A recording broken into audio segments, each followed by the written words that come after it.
This is Ganga Satish.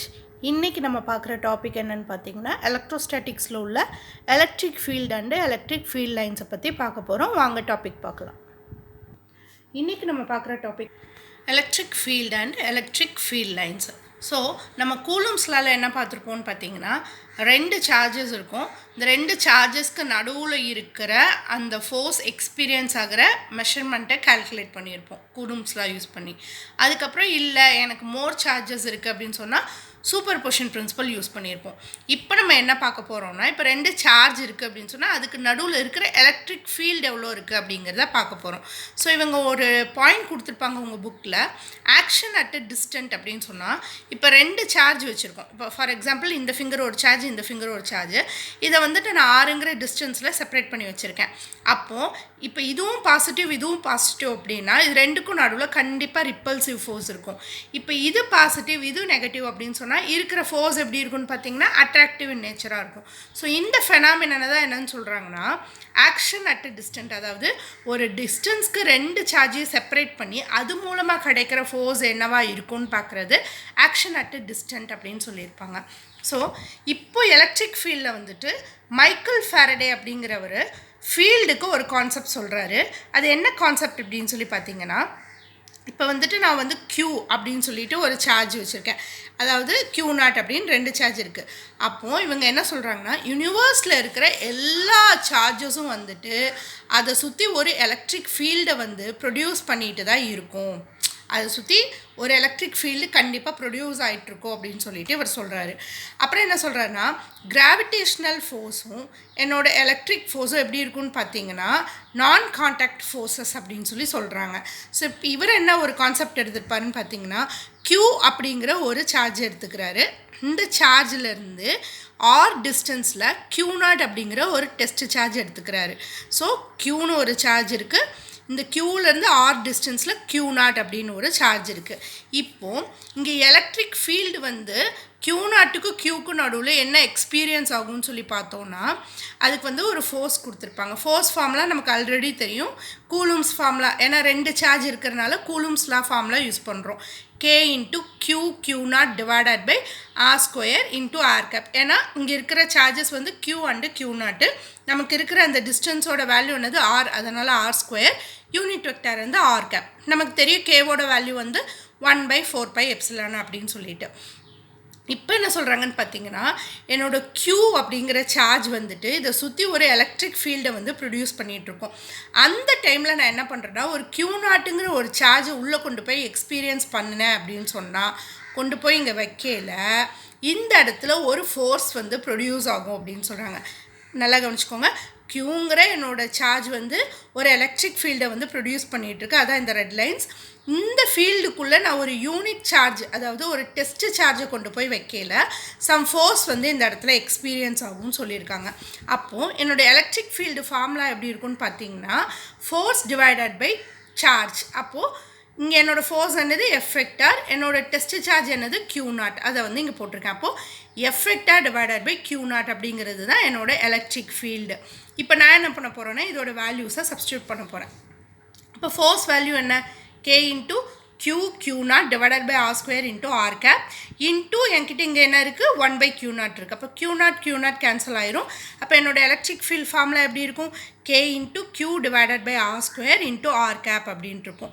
நமக்கு தெரியும் Kவோட value என்னது 1/4πε0 into Q/R² into R gap. இதுதான் வந்து என்னோட எலக்ட்ரிக் ஃபீல்டு ஃபார்முலா.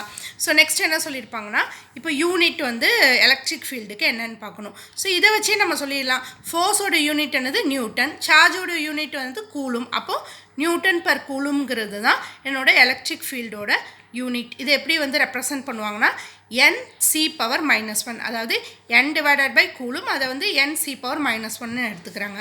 அப்போ என் எலக்ட்ரிக் ஃபீல்ட் ஃபார்முலா என்னது 1/4πε0 Q/R² into R cap into Newton per coulomb அப்படிங்கிறது தான் என்னோட எலக்ட்ரிக் ஃபீல்டு. இப்போது சம் இம்பார்ட்டன்ட் ஆஸ்பெக்ட்ஸ் வந்து என்னோடய எலக்ட்ரிக் ஃபீல்டு கொடுத்துருக்காங்க. நம்ம கூலும்ஸ் லா பார்த்த மாதிரி இங்கேயும் சம் இம்பார்ட்டன்ட் ஆஸ்பெக்ட்ஸ் கொடுத்துருக்காங்க. ஸோ அதில் ஃபர்ஸ்ட் ஆஸ்பெக்ட் என்னன்னு சொல்லி பார்த்தோன்னா electric field of positive and negative charges அப்படின்னு சொல்லியிருப்பாங்க.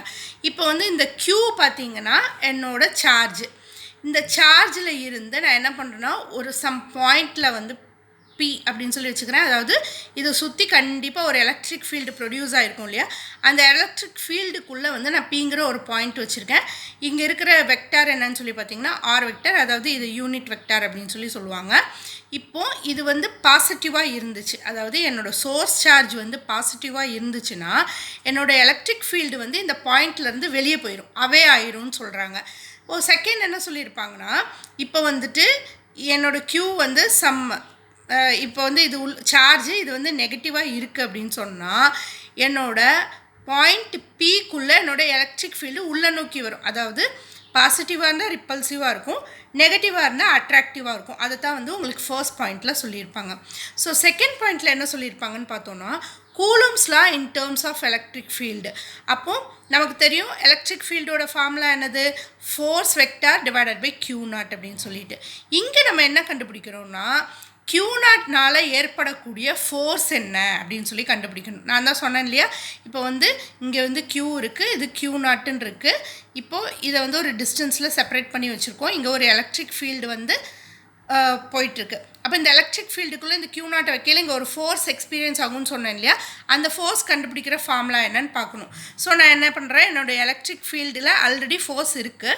ஸோ அந்த ஃபோர்ஸை மட்டும் வச்சுட்டு மற்றது இந்த பக்கம் கொண்டு போயிட்டேன்னா Q not into E vector அப்படின்னு சொல்லி கிடைக்கும். இதுதான் வந்து என்னோட Q நாட் எக்ஸ்பீரியன்ஸ் பண்ணுற ஃபோர்ஸ் அப்படின்னு சொல்கிறாங்க. ஸோ ஃபோர்ஸ் ஃபார்முலா என்ன, F vector which is equal to Q not into E vector. So இதை வந்து ஒரு பிக்டோரியல் ரெப்ரசன்டேஷனில் கொடுத்துருப்பாங்க.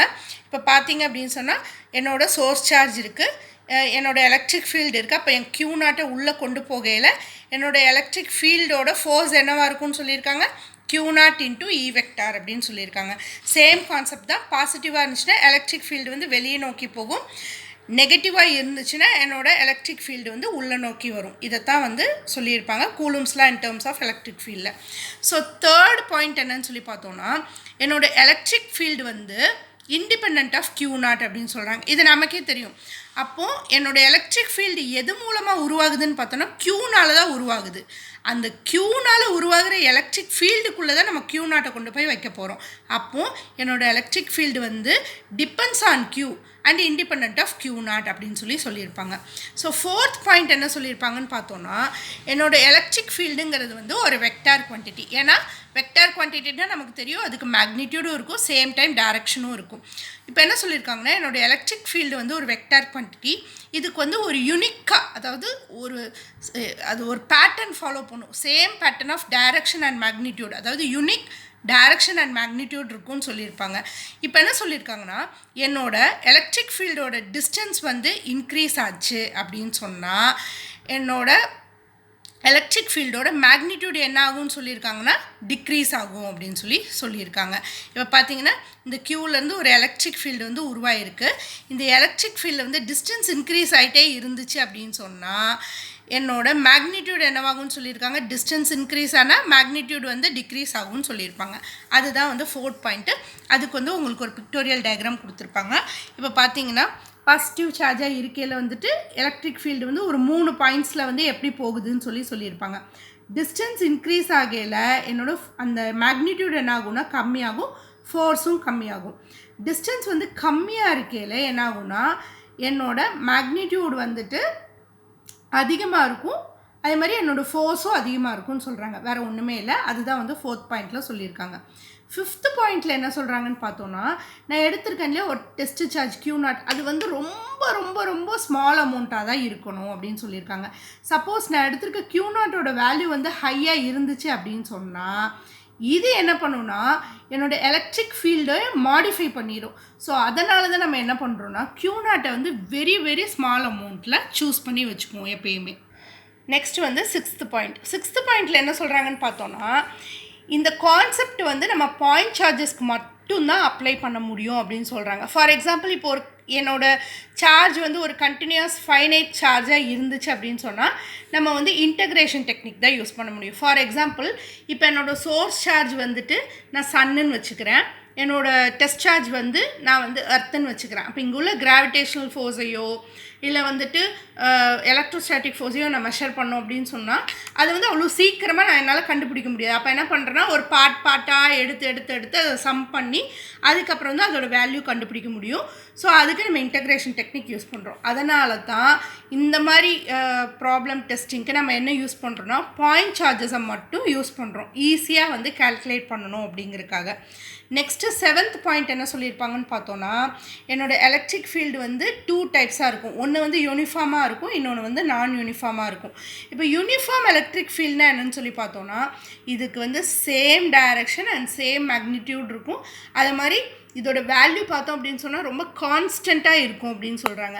இதே நான் யூனிஃபார்ம் எலக்ட்ரிக் ஃபீல்டு அப்படின்னு சொன்னால் இதில் வந்து இப்போ டைரக்ஷன் சேமாக இருந்தால் மேக்னிடியூட் வித்தியாசமாக இருக்கும். அதாவது டைரக்ஷன் வந்து சேமாக இருந்துச்சுன்னா மேக்னிடியூட் சேஞ்ச் ஆகலாம், எங்கேயாவது ஸ்கேட்டர் ஆகலாம். இந்த மாதிரி நிறையா என்ன சொல்கிறது, ஒரு கான்ஸ்டன்ட் இல்லாமல் ஒரு மூவ் ஆகிற ஒரு தன்மையை தான் நான் யூனிஃபார்ம் எலக்ட்ரிக் ஃபீல்டு அப்படின்னு சொல்லுவாங்க. ஃபார் எக்ஸாம்பிள் இப்போ இது வந்து ஒரு சார்ஜுன்னு எடுத்துக்கிறோம். இந்த இடத்துல எலக்ட்ரிக் ஃபீல்டு வந்து எப்படி ப்ரொடியூஸ் ஆகுதுன்னு பார்த்தீங்கன்னா, இங்கே ஒரு டைரக்ஷனில் ஸ்ப்ரெட் ஆகுது, இங்கே போகுது.